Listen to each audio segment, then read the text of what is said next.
ఈరోజు సెప్టెంబర్ 5 ఉపాధ్యాయ దినోత్సవం. మనని తీర్చిదిద్దినటువంటి ఉన్నత స్థితికి తీసుకువెళ్ళినటువంటి ప్రతి గురువుకి పాదాభివందనం అండి. ఎందుకంటే ఈ రోజుకి ఆ విశిష్టత ఉందండి. ఎందుకంటే ప్రతి ఒక్క విద్యార్థి కూడా గురువు చేతిలో ఒక శిల్పంలా చెక్కబడి సమాజంలోకి రావటం జరుగుతుందండి. అలాంటి శిల్పాలని చెక్కినటువంటి గురువులందరికీ కూడా పాదాభివందనం.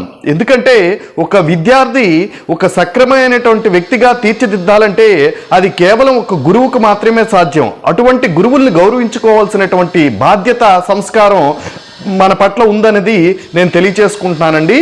ఈరోజు గౌరవ రాష్ట్రపతి అలాగే ఉపరాష్ట్రపతి అయినటువంటి శ్రీ సర్వేపల్లి రాధాకృష్ణ గారి జయంతి సందర్భంగా ఈ యొక్క పర్వదినాన్ని మనం అందరం కూడా సెలబ్రేట్ చేసుకున్నటువంటి శుభ సందర్భంగా గురువులందరికీ మరొకసారి పాదాభివందనం అండి.